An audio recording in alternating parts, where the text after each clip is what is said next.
Good morning, everyone, and welcome. My name is Zsuzsanna Vince, and I'm delighted to guide you through today's session. Thank you for joining us as we explore one of the most dynamic developments in our field, the growing impact of Unreal Engine on animation, game design, and virtual production. Over the next 45 minutes, we'll take a hands-on look at how real-time tools are transforming the creative workflow. You'll see how an animated scene can be built and refined live inside Unreal, how lighting, animation, rendering come together instantly, and how these capabilities are beginning to blur the boundaries between film and interactive media. To help us dive into this topic, we are honored to have with us Miklós Déri from DIGIC Pictures. As many of you know, DIGIC is a world-renowned Hungarian animation studio celebrated for its cinematic approach, meticulous detail, and cutting-edge technological expertise. Their work continues to raise the bar for high-end CG storytelling at AAA game cinematics. At Moholy University of Art and Design, where I'm a teacher and also head of the Center for Film, Unreal Engine has become an emerging part of both our BA and ME animation programs. We offer an elective course for our students, which is really popular, and Miklós is one of our teachers there. We encourage students and also professionals through our vocational training courses to experiment with new real-time pipelines and cross-disciplinary workflows, many of which you will see reflected in today's demonstration. Before we begin, I would also like to acknowledge the generous support of Creative Europe Media, the International Visegrad Fund, the Czech Audiovisual Fund, the Audiovisual Producers Association, and the Ministry of Culture of the Czech Republic, who made this webinar possible. Thank you all again for being here today. If anyone has any questions, please leave it as a comment here on Facebook. We will come to the Q&A at the end of the webinar. And now it's my pleasure to introduce our speaker, Miklós Déri from DIGIC Pictures. Miklós, the screen is yours. Hello, hello. Thank you, Zsuzsa, for your kind introduction. And also thanks for CEEA Animation and Marta and Maros especially for having me here. It's an honor to be here, and I truly hope you'll enjoy my little presentation and demonstration. So, as Zsuzsa mentioned, I work at DIGIC Pictures as a 3D generalist and environment lead of the real-time team. We are a rapidly growing department inside DIGIC, creating cinematic game trailers and in-game cinematics with Unreal Engine only. I'm going to show you some screenshots of the trailers that we made in the past few years. This is actually one of them. This is something we are pretty proud of. We won a prize with the trailer of City Skylines second part. It was a nice project. I loved it.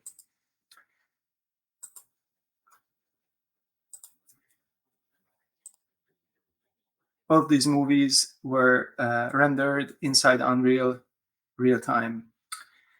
Okay, so just a couple things about Unreal. I guess most of you are familiar with Unreal, but it's good to have an overview of it, because most people don't really know the roots where it's coming from. So back in '95, Unreal Engine was basically the game engine used for Unreal Tournament, the game, and eventually developed to be a commercial game engine used for many other projects.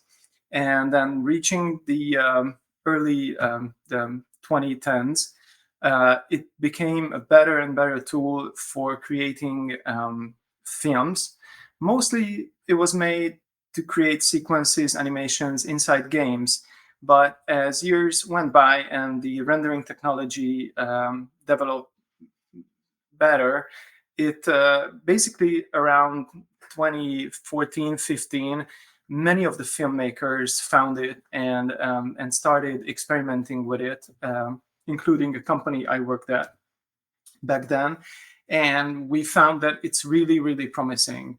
And then reaching 2020, basically it became a tool which is a very, very strong competitor of the classic render engines used in the so-called classic ray tracing production pipeline of other CG movies and trailers. So at DIGIC, we started using it, I think, around 2018, and I've been part of the team for more than 5 years now. Epic Games is pretty amazing. They do an incredible job in developing Unreal, having a strong focus on filmmaking and especially animation tools. So I suppose many of you are animators coming from an animation background, working on many animation projects, and I highly recommend it to you to check on it, because the rigging and animation tools are pretty awesome now in Unreal. They are absolutely competitive with other engines and also DCC tools like Maya or Blender. Okay. Yes. Some more things about Unreal. It's used for many things. Basically, coming from a game engine, it became like a universal tool used in all these fields and industries. What is real-time rendering? Just a couple words about this. This is this is pretty bold, saying that this is 8 hours and this is 2 minutes, but actually it is a completely different technology, which is bloody fast and super amazing to work with. Still, it lacks some of the precision and merits of the classic path tracing pipeline, but Path Tracer has been built in Unreal for a few years now, so you can use it for that purpose as well. Okay. So the goal of this presentation, what I'm going to give you here, is to give you a glimpse of the filmmaking workflow inside Unreal. I tried to show you a very brief taste of how we work at DIGIC Studios. But obviously, due to the short time frame, I will not be able to go into much detail. But hopefully, I'll be able to give you a good overview. So in the next 40 to 240 minutes, we'll see how long it's going to take. No, I'm just joking. I will try to guide you through roughly the main steps of our filmmaking process, starting from a layout and then building it up with lights, characters, animations, and then render the final short film we're going to create. So all the assets that I'm going to use in the presentation are free assets, which I downloaded from Fab, which is Epic Games' pretty new united marketplace. And absolutely thanks and kudos to Epic and all the creators who made these models and animations. It's really nice to work this way. Also, a disclaimer, Unreal can be buggy, just like other pieces of software, but it's a big one and it can be really crazy and a bitch. So if there's any unexpected behavior, it's basically expected behavior, but I hope it won't crash or freeze in this demonstration. So, all right, let's jump into Unreal now. Yep. So this is like a template level, which opens when you open Unreal. It's fun, actually. So if you download Unreal, which is actually free to use, and you have a proper GPU, which is the more expensive part of it, you can start playing around with Unreal, like looking around as if you were in a game. It's just fun. So try Unreal at home, guys. I thought about maybe building up whole layout here with you guys, but I just realized that it's not really doable in such a short time frame. So I brought you a layout that we're going to start with, and later we'll add some more details and lights and animations as I mentioned. Okay, so as a starter, I'm going to create a new level inside Unreal, which is going to be this basic level, which basically has a floor and a base light setup, which we'll address a little bit later. I have a level made with all the assets that I created previously.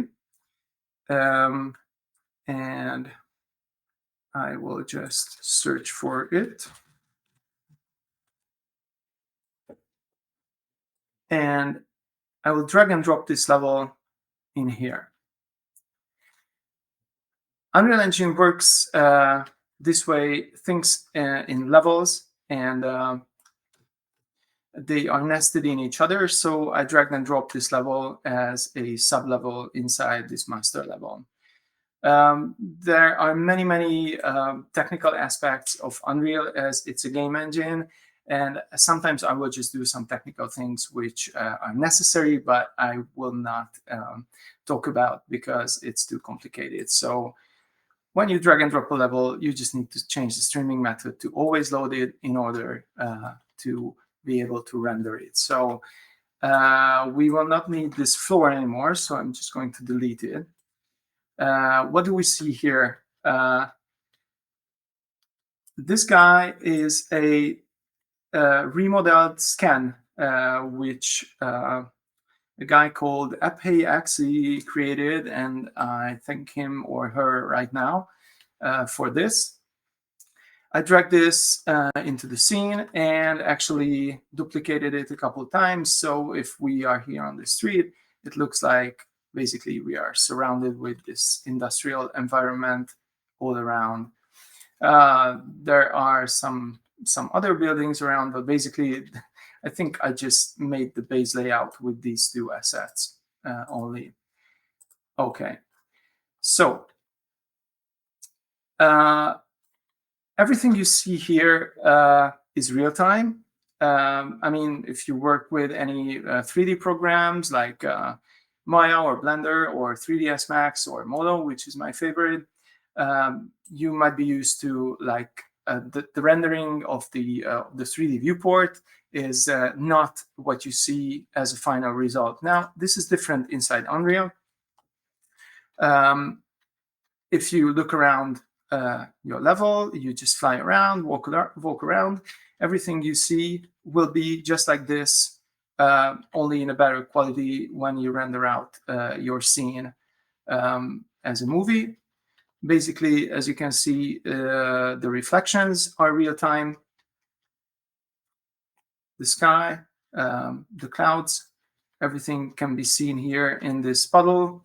The shading is real time. The lights are real time. And what you can see here. The best way to demonstrate this is if I start rotating the sun. This simulates, basically it simulates like rotating it around, you know, like the north axis. But if I go down with it, now this is noon, and if we go down, it simulates nighttime or dawn, or the morning. So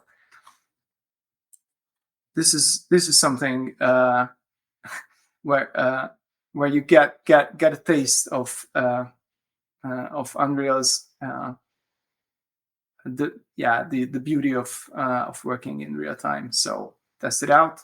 You actually press Alt, GR, and L, and you can do this. Yeah, so this scene is sort of close to ready for I mean layout wise, but for the sake of this demonstration, we'll just add some more details to it. most of the assets that I've used here are Megascan static meshes, which are basically really high quality scans coming from this, I think, Finnish or Norwegian company, which Epic eventually purchased. And I've downloaded plenty of these. So if I just drag and drop one into the scene, it's right there. Let's just drop this static mesh palette in there and put it somewhere like so.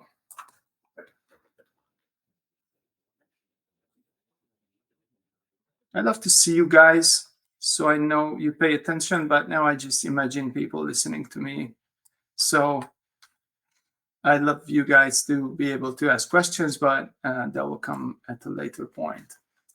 Okay, I don't know, let's add whatever, this oily paper on top. So someone just worked here and left it there like so. Pile of chains, yeah, I don't know, let's put it there. Beautiful. And the flashback, perfect. Actually, two of them. We'll just rotate it down there like so. Beautiful. So, rusty metal milk churn. I don't know, why not? Yeah, let's put one there, and I don't know, another one. Okay, so this is the way we just lay out stuff. The beautiful thing is that there's this thing called Bridge, where all these Megascan assets can be found. Actually, it used to be free. It's not free anymore, but it still can be in a way, but I just won't go into that. Let's find some other props. So as you can see, these guys that have this check mark have already been downloaded. So if I drag and drop one of those, it will just go there just like that. Perfect.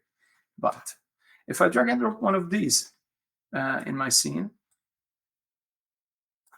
as you can see, it sort of loads, like we can see the process here, loading. And it gradually loads the asset with the materials and the shading details, but you instantly get it in your scene. So basically, that's like the most like I don't know, enjoyable way of, I don't know, so loading assets. You don't need to download it. You don't need to import it and then set everything, because everything is set for you. So if I drag and drop this guy here, it's already there. It has shading, it has material on it, and we can actually access that. So if I want to recolor this guy, I can open the material editor, and we can, I don't know, just give it a tint. I want it to be greenish, whatever, and it is greenish. Or we can crank up the brightness. So if I want to make it ugly, I'm able to make it ugly. So it's a way, it's a really well-built system. I mean, I guess many of you guys are like keen on technical things. It's a lot of fun. It's a lot of fun. If you like nodes, you can play around with nodes here, plenty of them. It's a lovely system and very, very, very well built. So that about it. Loading and dragging static meshes. I'll show you something else which I love and which you already see here, but it might not be totally obvious. It's the use of decals, which, I mean, can be known from other pieces of software too.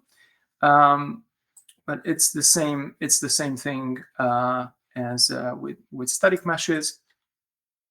You can just drag and drop well, that fork is a bit too big, so let's scale it down.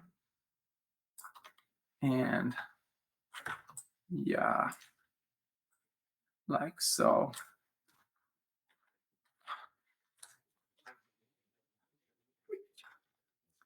And we'll position it somewhere where it's nice. It's nice here. Also, this guy, this crack in the asphalt, is also a decal. As you can see, it affects the shading absolutely. You can see it in the normals, in the roughness, and all the maps, which actually you can see in an overview here. We can see roughness here. We can see the normals here. So technical geeks, this is a paradise for you. Okay. So what else did I want to show you here? Yeah, practically this is it. I mean, we could spend more time with detailing. Yeah, one more thing maybe. It's the foliage. So this guy is one big asset. It's called an instance foliage actor, and it's a fun way to add more details to your scene. You can go into foliage mode, and then you get a window like that, where you can add foliage actors, which actually come from static mesh actors. So it's nothing special. They are just converted static mesh actors. Now I select all and then deselect everything. And maybe I would like to add some more rubble in here. So I select these guys. I'm in paint mode. And yeah, let's just increase the brush size here. Let's see what I'm going to do here. Yeah. I'm scattering little rocks, and I just increase the paint density. So I make a little more difference here. Yes. Let's just add some more. Some grass or something, weeds around. Yeah. Like, I don't know, maybe here. So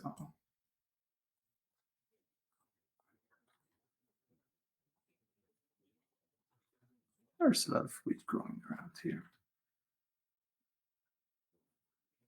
All right. So this is like very briefly the basics of our layout process. Now, about lighting. As I want it to be a sort of a little mystical and more dark toned place, what I need is more fog for sure. So I just go into the lighting and select my exponential height fog actor. Scroll down to this guy, volumetric fog, which I will add. I'll show you later why this is important, but you can already see that this volumetric effect of the sunlight adding more color to the atmosphere already appeared here. And if I crank up the fog density, like whatever, 0.3, that's a bit too much, but you can see that we already are in a foggy environment. So let's get down to like 0.1 or something. That is fine. And if I search for the sun, where's my sun? Yeah, I can tweak, as you can see, many things. So it's crazy detailed. But with the scattering distribution, you can decide whether you want this volumetric scattering to appear more in your camera or more away from your camera. So if I tweak it down here, it happens more there, it happens more there, where let's say I'm happy with this. Now, well, I do the following. First of all, I save my level, because if we lose it, that's a problem. So I just save it here. Let's say master, abandon factory master. Yes. And no, sorry, that was my mistake. That was my active level, but that's fine. I want to save this level actually. So, and I call this abandoned factory main v2. Yes. I'm going to create a new level, actually, where this guy is, which I will call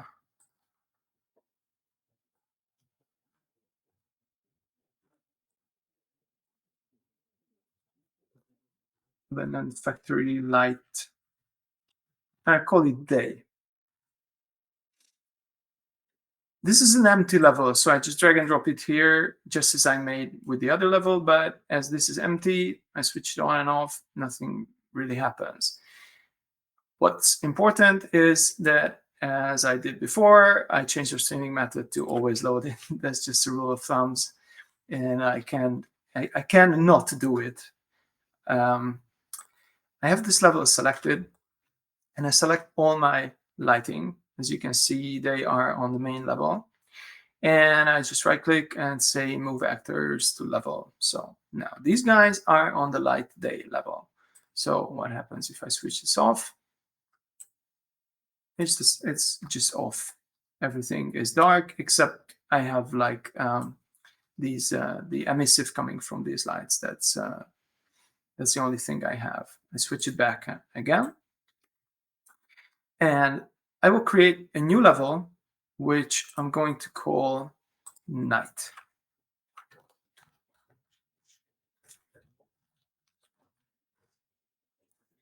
And I will drag and drop this level in here too. There is an absolute phenomenal basically tool which was made for Unreal. It's called Ultra Dynamic Sky. And I'm searching for blueprints. Yes. Yep. There it is. Okay. And I have this level on, so this is my active level, and I just drag this guy on my night level. So now if I switch off the day, I have the Ultra Dynamic Sky in here. I just put things in order first. I drag these guys in the set dressing, so I see clearly, and this in the decals folder. It's nice to have your work organized. And I drag the Ultra Dynamic Sky in the lighting folder. So what we see here is the Ultra Dynamic Sky. It's a super complex thing, which I only use like a very, very small portion of. But I just give you a quick sneak peek into it. Like if I drag the cloud coverage, then clouds just fill the sky. If I drag the time of the day, I can go day and night. But there's like rain and snow and everything that you want and what you don't want. So I drag the fog, overall intensity, and everything can be set. And my favorite in Unreal, well, one of my favorites is the undo button, or reset button beside every single property here. And also what you can do, and I think it's quite unique in Unreal, is that if you click in a box, you can go and say 1, enter, 2, enter, 3, enter, whatever. you can keep typing in numbers inside the boxes, which is, it sounds pretty simple, but it's like life quality betterment. Actually, I really love it. So let's just tweak out a night lighting of the ultra dynamic sky. I will just go on and go in sort of night mode. Yeah, something like this. It's nice. Maybe we don't even need night. And then search for the moon.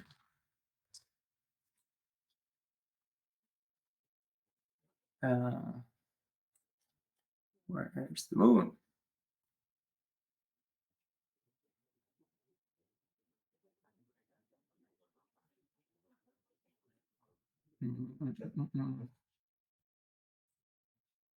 Oh, yeah, there it is. So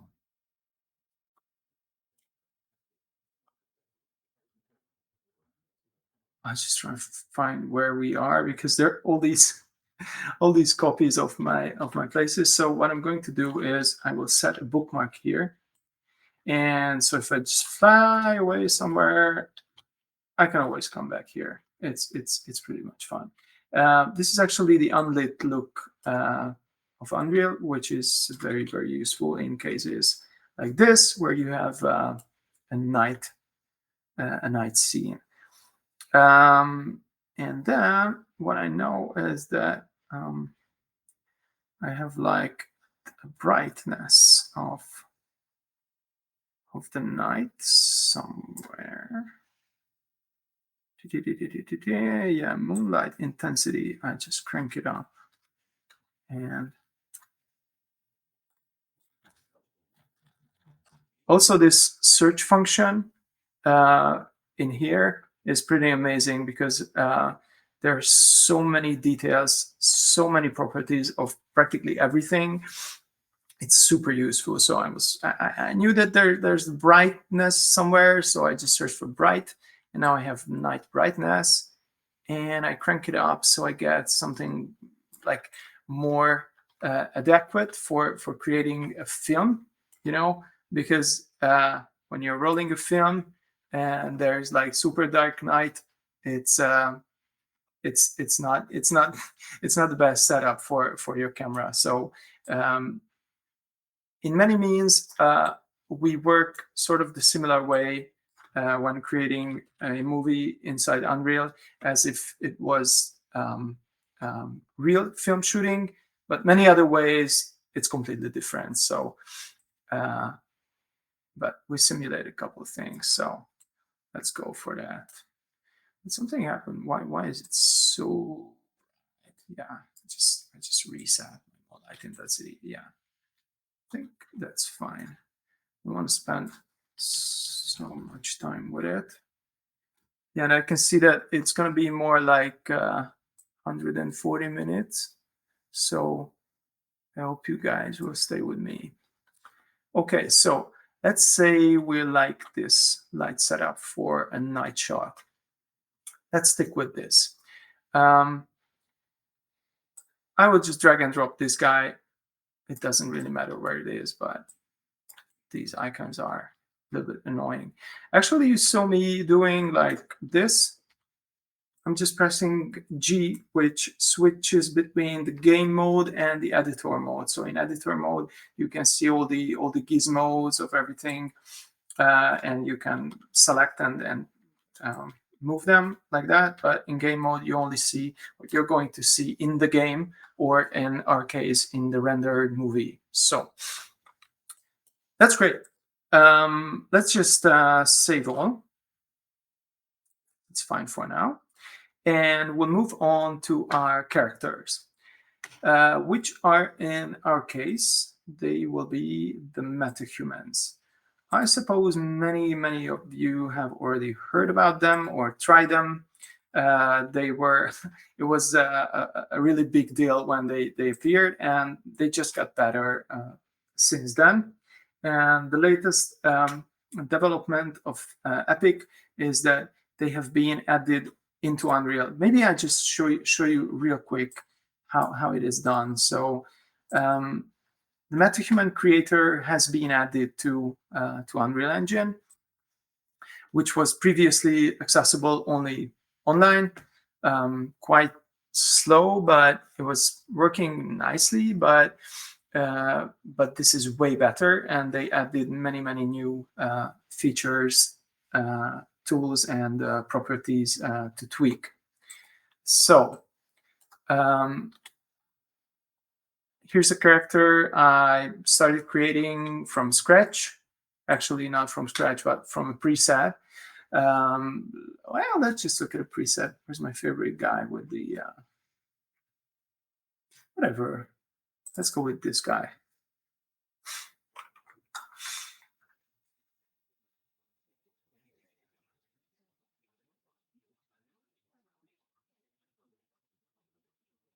Takes a while, but not that much, I hope. Oh, yes. Okay. So here's the guy. You have a couple of settings. Well, yeah, play with it yourselves. I just wanted to see to show you like a sneak peek that this is really exquisite quality, shading wise and model wise. What you need to know about this is that these metahumans are, and you can see it here, are humanoid characters which share the same topology and the same skeleton, and for this reason they can be driven by the same body and face animations, no matter how they look. So all of these can use the same animation pool as the others, but they can be totally unique and customized, which I just really quick, I don't know, I'll show you like a real quick something about this. I just drag and drop 3 guys here, and I want the nose to look like that guy's. Come on, like so. And I want his mouth to look like that lady's or that one's. No, that's too. Yeah, that's fine. Okay, so a lot of fun to play with, and this is just one of the tools, or one of the tweaking parts. You can use transforms, you can sculpt, you can change the skin, you can change the hair, you can change everything, and then you can get them dressed and create your own character. And if that wasn't enough, you can also sculpt your own character and then use mesh to metahuman workflow and create a totally custom metahuman based on your sculpt, or maybe your 3D scan of yourself or your friend or something. So this is very very good. So I will show you guys how I will build up a film with a couple metahumans. But before that, yeah, this is the creator, and this is where I have my metahumans. So I just create one more level, but it's just because that's the way I like to do it. And I promise you that I will show you a sneak peek of our pipeline at DIGIC. So this is part of our pipeline to keep everything on separate levels. So I will say cast. That's how we call it, but I already have a level like that because I made one previously, so I just call this V2. We call the levels and the sequences cast, where the characters are. And again, change streaming method to always load it. That's fine. And I have this on. So drag and drop this lady called Lexi in my level. Why am I not able to do it? What's going on? Oh, sorry, that's the creator. Yeah, she's here. Yes. F focuses. So she's not properly on the ground because the yeah, the collision mesh of this scan is not perfect. So I just dragged her on the ground and I move her a bit, which is funny because she loses her hair on the run.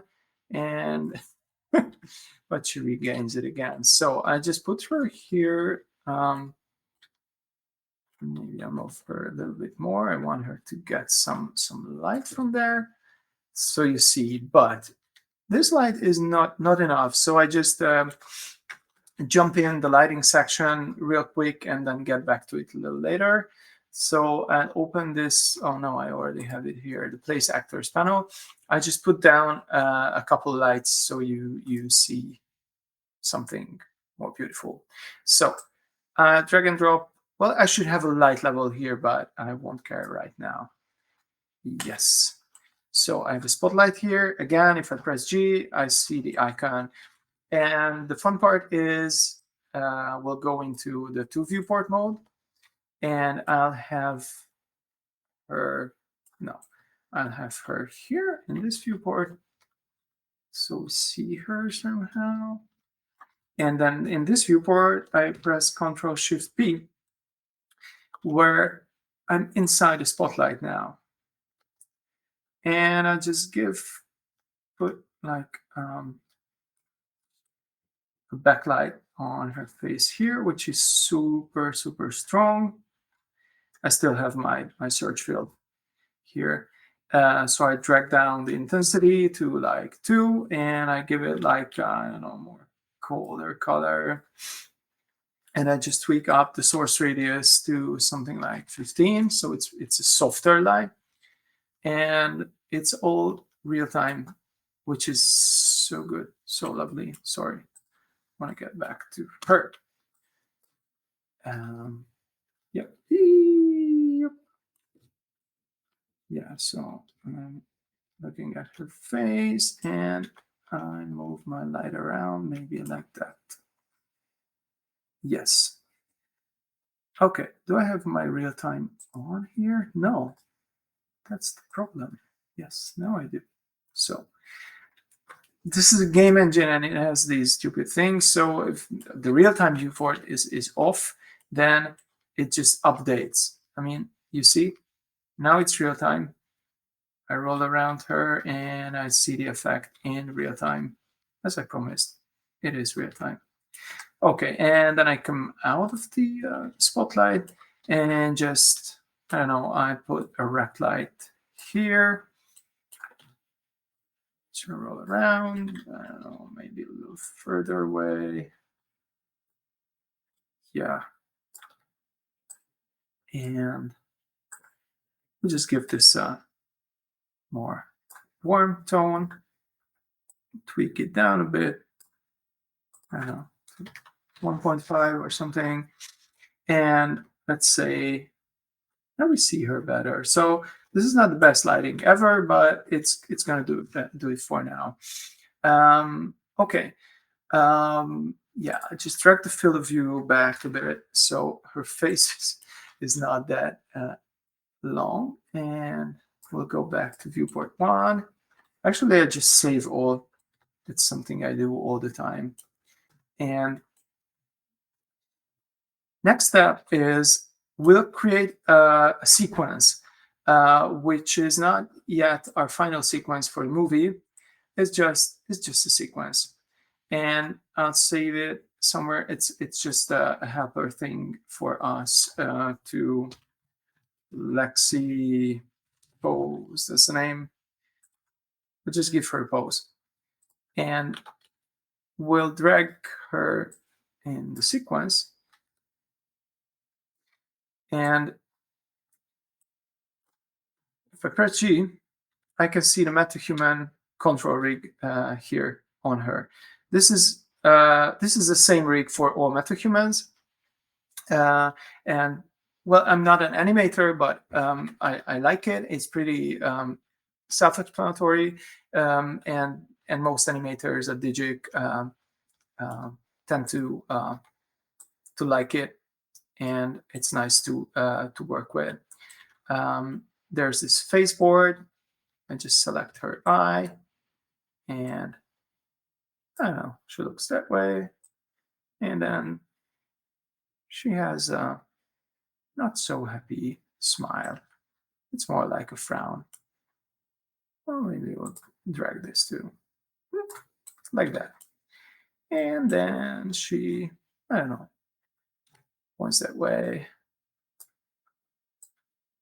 Hey, there's the petrol station. There it is.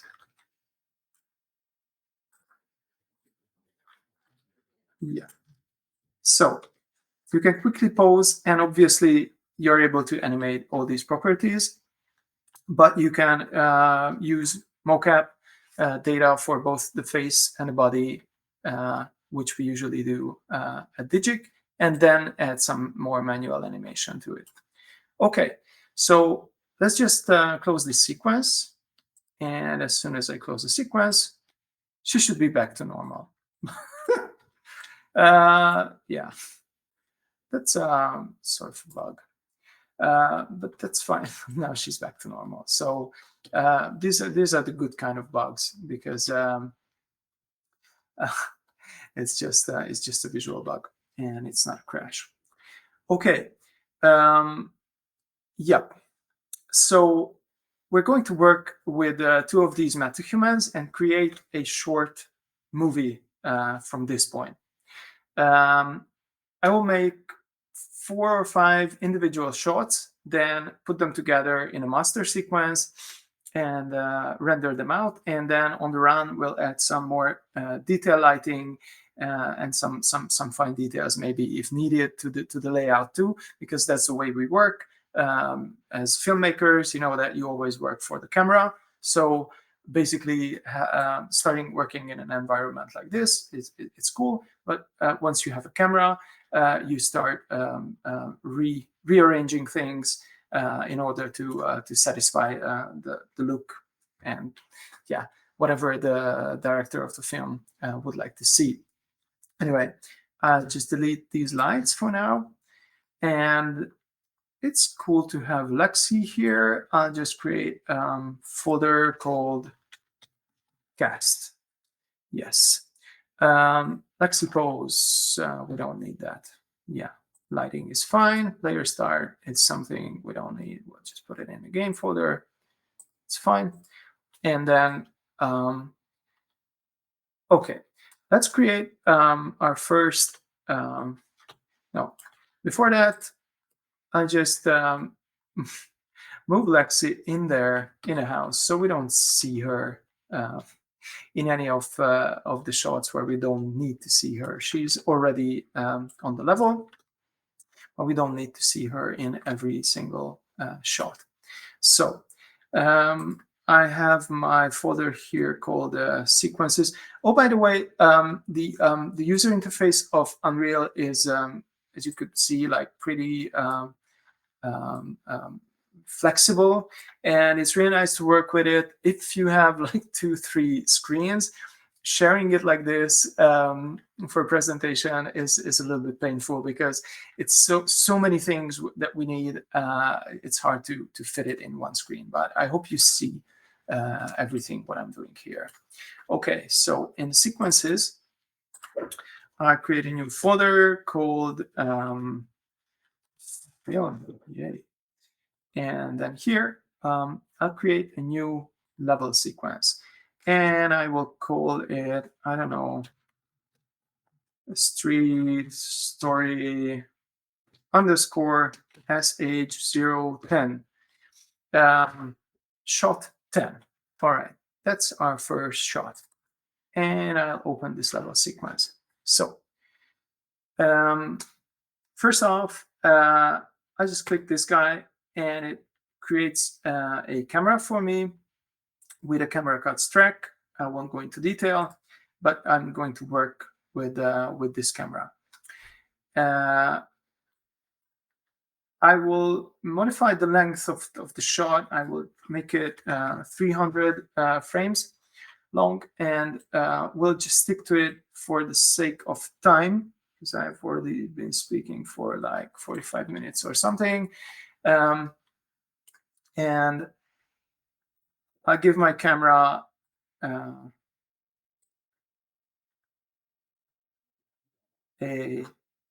keyframe on my transform, and right now I'm in my camera view. So I switch to this unlit view, and I can see that first shot, what I want it to be an establishing shot. So I will just go with like 24 camera, more like not an establishing, but like a mood shot. So we'll have a look something like this, maybe up here. Oh, actually, I switch back to lit view. Oh, great, the moon is there. Super. So yeah, and right now I can see that I just need some more brightness because it's just too dark. So where is my night brightness? I crank it up. Yeah, now we see more. And I don't need these many clouds. Cloud coverage is too much. Yeah, I need only a few clouds. So now we see them. Okay. Yeah. So we start from here. And I have a keyframe on my camera, and I just go to the end of my shot, and I'm still in my camera as I was previously in the light, like sort of riding my camera, and just go down here. And as you can see, it automatically creates new keyframes. So let's see what I've done.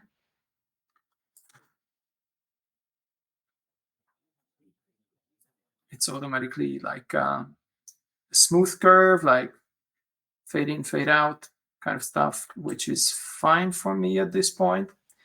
What I want is I want more volumetric. I want these lights to have like these volumetric beams. So I either crank up the fog a little bit more.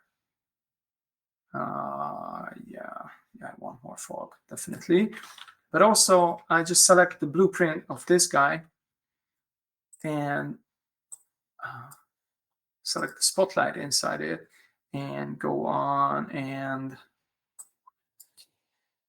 tweak the volumetric scattering. Why is there no scattering here?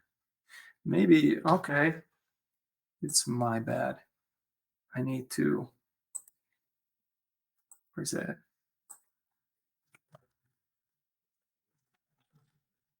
I need to switch on the volumetric in here. Oh, volumetric, fuck. Oh yeah, this will go crazy. Yeah, it wasn't on. Like I only switched it on in the other thing. So now we have it. Beautiful. So we have the volumetric beams as we wanted. Nice. Yes, it's way better now. So here is the street. Shot number 1. Perfect. Okay. I save my shot, and then I'll go and I don't know. I just duplicate this shot and call it shot number 20, and just open the other shot. So I have the same camera inside with these transforms. I just get rid of these transforms, so there's no camera animation in here. What I want is I want to bring this girl into the shot. So I drag her in here. And what I thought about is the following. Okay, there is this girl running on the street, on the street, on this trashy, ugly street. Yeah, could have done that with a snap. Starting from, say, here. And she's running that way. And we'll just see her running. So if I select her, okay, long story short, I need to get rid of the MetaHuman control rig in order to add an animation to her. So I just get rid of both these, just delete them. That's fine. And what is this? Oh yeah, transform here is fine. And I just add an animation to her, which is called, and it's also from Fab. These are like sample animations.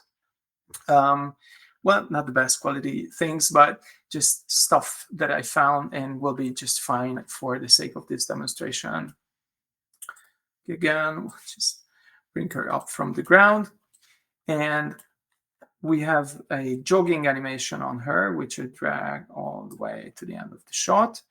But that's like an in-place run. So I'll need to move her, I don't know, like somewhere here, say. Please don't crash. Yeah, that's safe. So let's see what's going on. Well, we won't see her legs in this shot, so it's not that bad. But you know, when you use an in-place animation and you just add the movement, it can be dragging, but it's actually pretty good. So it's fine. She's moving this much. I grab these handles and press 4, which makes the whole movement linear. So it's not like, yeah, it's not fade in, fade out. You can actually see that here, like that. So it was like this, and now it's like this. The sequencer curves is amazing. Like, check it out. Yeah, I think as animators, you will love it. I love it as a non-animator. I mean, I do animation, but not like professional or dedicated character animators. So she's running. That is fine. Now, how should we do this shot? We'll do the following. Go to the beginning, and I'll drag the camera up. And I will give the camera an attach track and select her. Well, yeah, whatever. Let's go with the face. Yeah. So where's my camera now?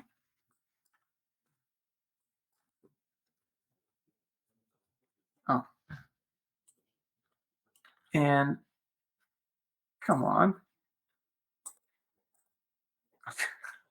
There's something going on. So, and now if I reset the properties of my camera, it's right there attached to her. So if I drag this, then the camera goes with her, which is nice. So I just add like an additional transform to the camera, at which point I will do this and go in my camera view in this viewport and find my camera in this viewport. And so I just drag the camera. And what I thought about is we should be a little bit ahead of her in the first part of the shot, just like that. So I'm going to add a transform to the camera here. And then at the end of the shot, oh, I don't need the flashbang. At the end of the shot, we fall back behind her, just like that. So we see her running, something like that. So let's see how this works. So we run, and maybe just give it a try with the linear too. Oh, this guy too. Yeah, so she takes over here. Maybe I don't want to be that much in front of her. So yeah, but that's like refinement. So she's coming in here.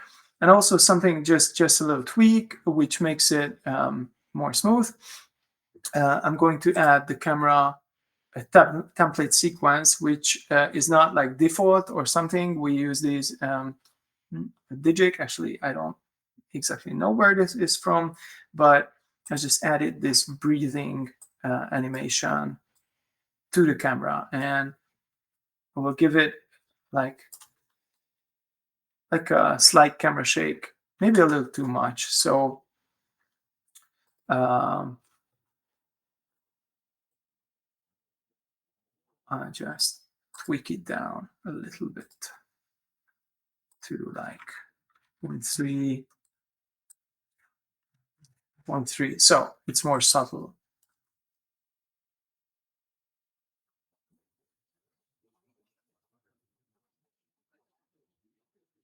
Okay. Yeah, something like that. Okay. Also,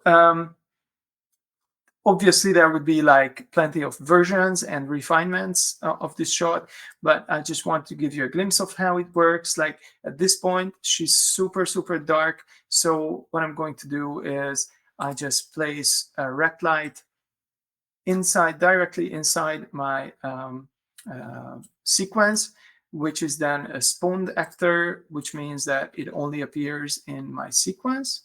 It's not on any level. And I just put it up like so. And where is she? Something like that, maybe even higher. And I tweak it down to like 1 and make it bigger, bigger, bigger. I don't know, like that. Okay, maybe it's, oh, come on, it's just still too much, like 1 or something. And then add this bluish tone of like this nightlight. Okay, yeah. And I definitely don't need volumetric scattering on this one. So I just mute it. So without the light, with the light, this is filmmaking. So we light for our shot. We don't want it to be like completely dark. So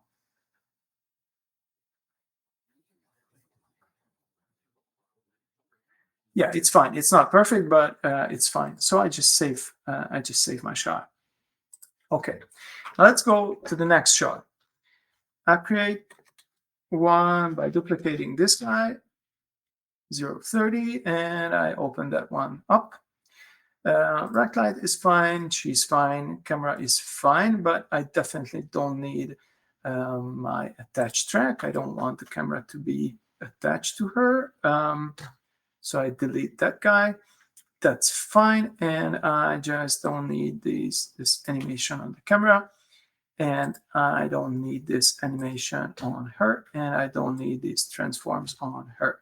Yes. So what we'll do is add the other guy in this shot. Actually, I'll need like a floating content browser, and we'll just find the other metahuman. I think this guy. Oh, yeah, it's fine.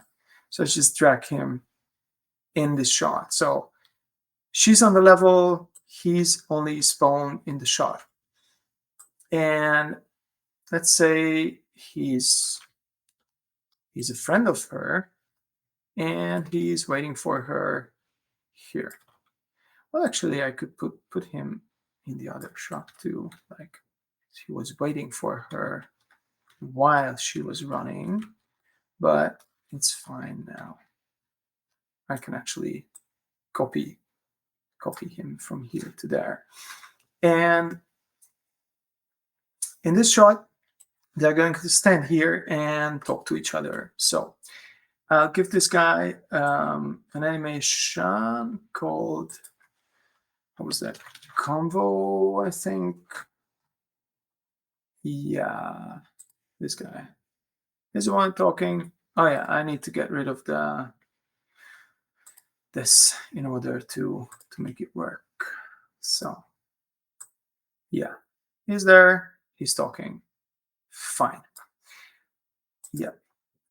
And she's there. She will already have this animation track. I just go back to frame 1 and I give her also combo. But she's the one listening. That's fine. So I only need to take her and her hair here to be with the friend. I just, I don't know, rotate her somehow. Oh, come on. Not that. I need to switch this off. Yes. So she's facing him or something, and he's facing her or something, but it's a movie, so they're going to face the camera too, in a way. Yeah. And we'll get back to this. And again, we'll do the same. We'll select the camera and we'll just go in the camera, which is somewhere in 0, and just go closer with the camera to them. Well, maybe they can be closer to each other or something like that. Yeah. And I don't need this. I mean, I can go with the longer focal length camera. Say, let's go with a 50. And let's see. Let's do this like middle shot or cowboy shot kind of thing. And also, as you can see, switching to 50. I didn't care about the focus in the first shot, because there's like, I mean, I should, but I didn't. But there's like very little depth of field if you go with a short focal length camera. Sorry, I drink. But as you raise the focal length, you need to work on it for sure. So here is how Unreal deals with it. I hit this draw debug focus plane, and I just go with like 200, which is too close. So I move this guy, and it's a representation of the focal plane, or which is not a plane in reality, but it's something like that. So we'll just go somewhere in between them and then switch this off, because I don't want it to appear in the render. Okay, cool. And as you can see, it's like super dark for now. So we need to add like a little more lights. Maybe I just ride my rect light, which we have here, and I just use this guy to brighten up the scene a little bit, like so. Yes, and then come out of it, and I just drag another guy, a spotlight, also to be spawnable, and I'm going to ride the spotlight to, where are we, and say whatever. Let's say this machine emits some light, or we'll just act like it as if it did. Well, no, I don't know. No, that looks stupid. So something like this. It's fine. So they get some they get some light. Okay, let's go with this setup. It's far from perfect, but you get the picture. So this is shot number 30. Yes, they are talking. Obviously, we would refine the animation if this was a mocap. We would also add the facial capture animation, which we actually do at DIGIC. We have like an amazing mocap studio where we do both body mocaps and facial mocaps. And those are the data that we work with in our projects every day.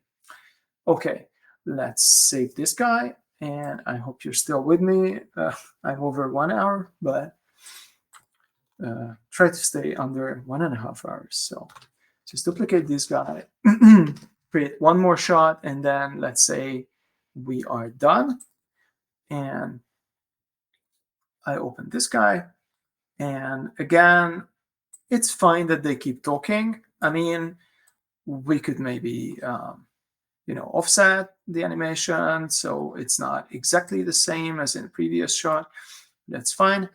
I say the lights are fine, and we'll just go in the camera here and let's say this is going to be an over-the-shoulder shot like that. I mean, from up here, maybe, you know, so like he tries to be dominant on her and she doesn't feel right about this. Whatever, you know, there's always a story, and we use all our cinematic tool set to communicate that story. So again, we just set the focus plane, and maybe I'll go even higher. I go with an 80 millimeter, so even more sort of cinematic look or depth of field. And then I switch this off because otherwise it's going to be in the render, and that's shitty. So as we can see, she keeps moving out of the frame. So at this point, I will definitely keyframe my camera, and then like wow, where are we? Jesus, yeah, I just come like that, and we'll act as if this was, you know, oh, this flickering is because we have two viewports of metahumans, and it flickers into lower loads of it. So that's just a known issue. Okay, just move my camera to here like that, and I make some correction here, and let's say it's fine. And then I'll just give the focus plane also some keyframes so it sticks to where I want it to stick. Because I'm moving around with a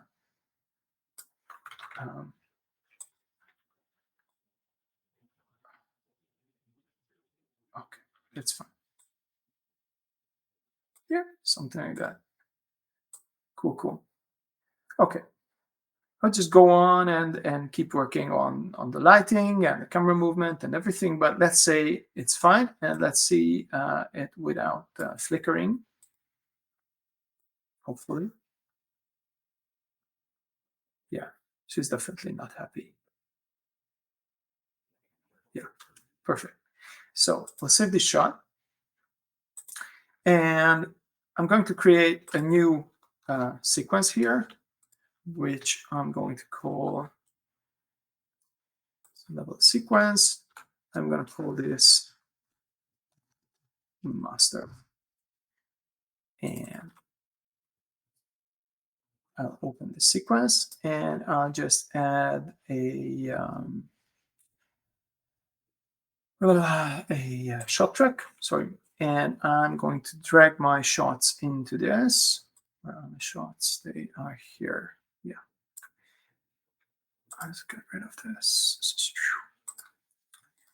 Yep. So I'll drag my shot in here, and we can see that obviously this new master shot is too short. It's only 150, but we know that we have 4 shots. So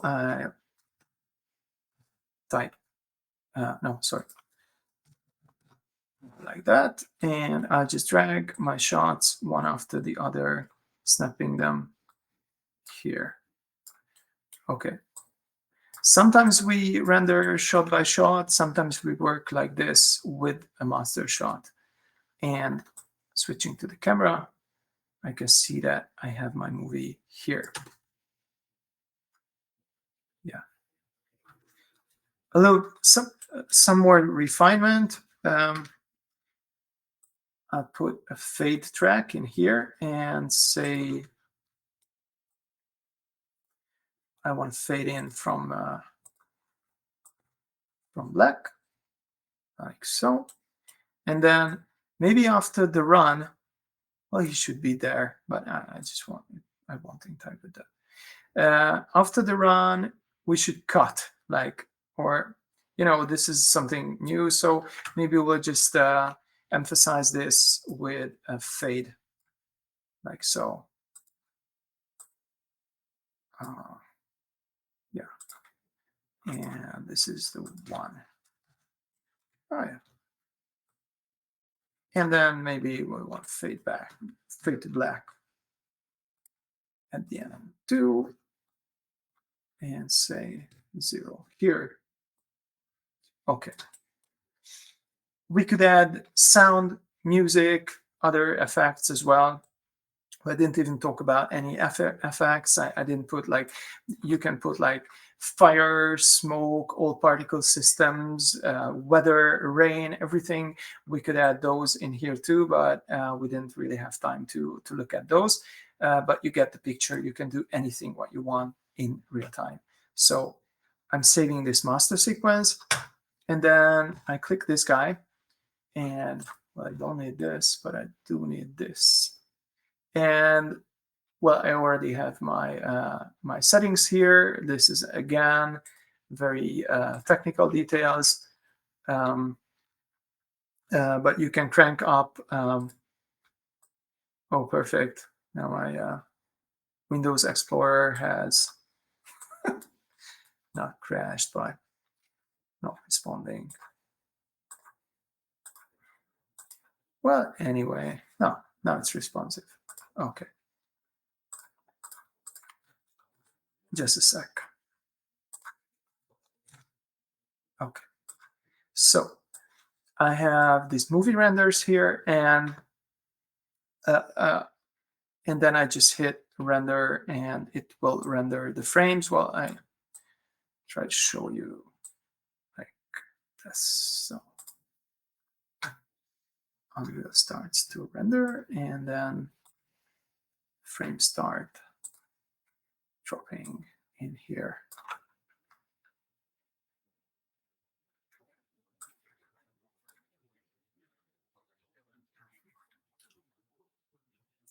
Oh shit! Yeah, I forgot something.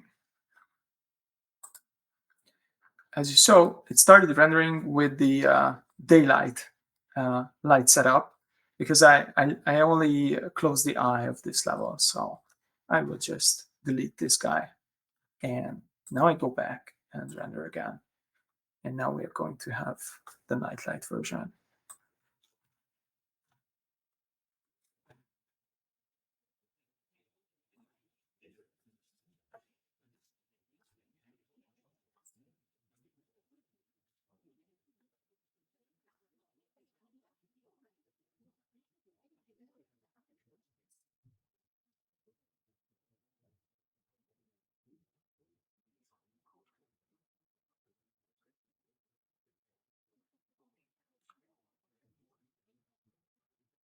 Okay, there's something wrong about this again, which is not cool. And I don't know why. Something, oh yeah. Why didn't you tell me? I didn't click always loaded on this guy. Now that's, yeah, it's not rendering if you don't click that. So let's do it again.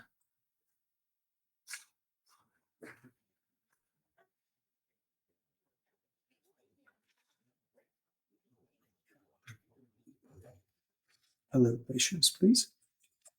And it will be nice. Yay!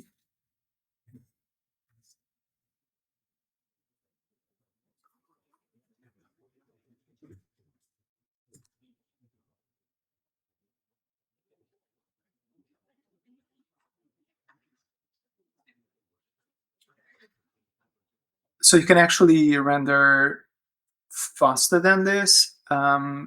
This is being rendered with some settings cranked up. So as you can see, like real-time rendering practically renders 30 or 60 frames per sec, and this is rendering, I don't know, 25 or something, or 10 frames per sec. But it's pretty fast. But with the settings cranked up, it's more performance eating than with the basic settings in the engine view. So frames are gathering here. And when it's done, we have a script which creates an MP4 of the rendered frames, which is unfortunately not built in Unreal. So you either need to write a script or composite it in your own application of choice, like After Effects or Nuke or whatever. So let's see what we created.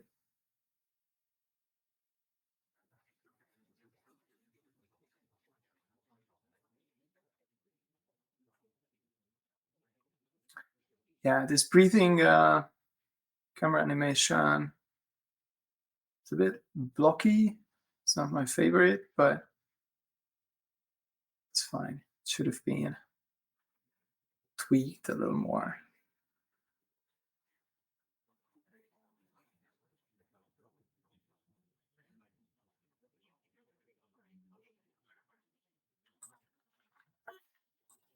Okay, cool. Well, this was it. So thank you guys for watching. It was a pleasure to do this. I'm really happy that I made some mistakes, but Unreal didn't crash. That was really nice of Unreal. And I truly hope that this was inspiring for you, and you're going to try Unreal Engine. And feel free to ask me anything regarding the film or DIGIC or anything else in the following minutes. So thank you.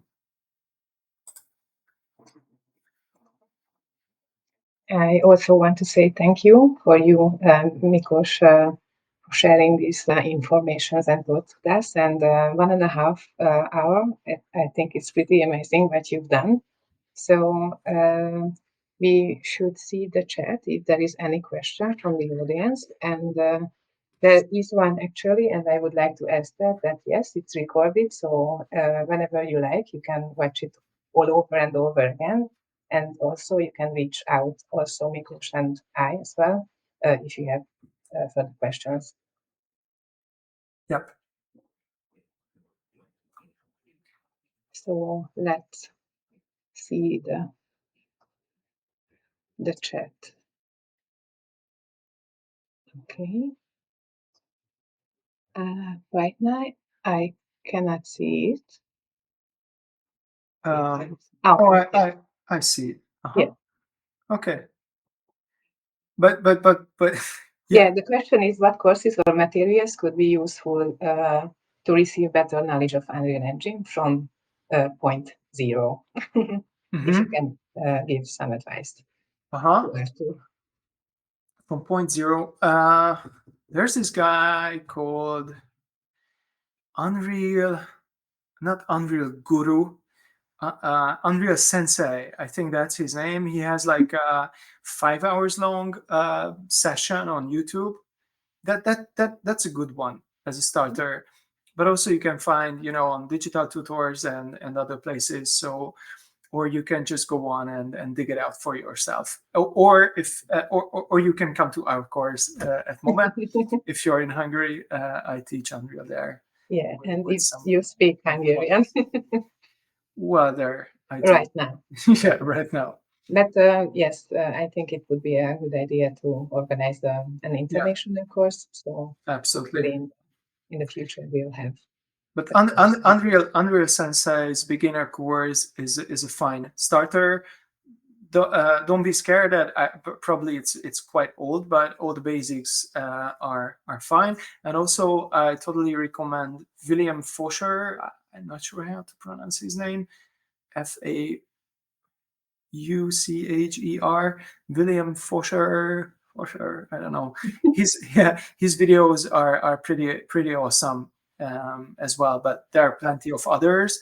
But you know how it goes with tutorials. Either you find a good one or a not so good one. So, yes.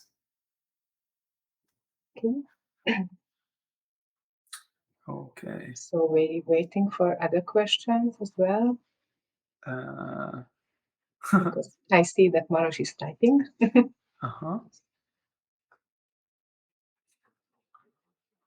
Okay, and the other question is how transferable or usable are original game assets for your work? Well, more and more, I would say. I mean, right now we are currently working on 3 different AAA games at DIGIC, parallel with the game development. So we are sharing the whole game project through Perforce with the game development companies, and basically we create movies inside the game. So cutscenes, but we also create trailers from using those assets, and they are pretty much fine. I mean, all the characters and environment pieces are super optimized, so they are. I mean, they work fine in the game, but also for the film. So creating, I mean, these assets are better quality in a way than what they create for CGI only, because CGI only assets cannot be transferred to games, or this is more flexible. But these game assets, which look amazing, they can be used in our CGI sort of pipeline. Well, for close-up shots and stuff like that, sometimes we need to add more detail. So it's not all the time okay, but I would say like 95% of the cases, we just need to add a little more set dressing or something, and it's fine for our movies. Yes. Okay, thank you. So, waiting for the next question. Yes. That They do run real time in games, exactly. Mhm. And in these cases, our hands are a little more tied. I mean, we are not allowed to use like zillions of lights.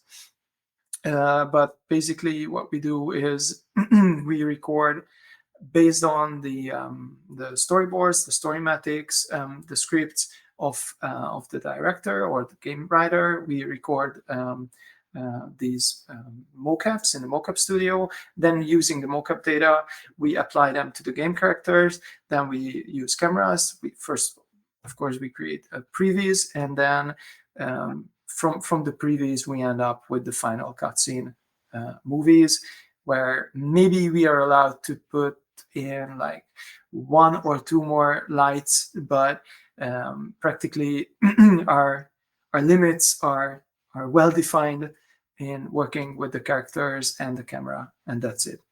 And we need to use the levels, the layout that was already established for the game. Okay. Thank you. I believe that we run out of time a bit, and it seems that we don't have right now any more questions. So I think I would like to say thank you again for you and for Maros and Mark as well again, because it's a good opportunity to share this presentation and to share how not easy, because it's not easy, but how fast it can be to use Unreal Engine to create this world. So yes, I think Okay. that was it. Thank you all for the opportunity, and good unwilling for everyone. Yeah, Take care. exactly. Okay. Yes. Thank you. Okay. Bye, guys. Bye.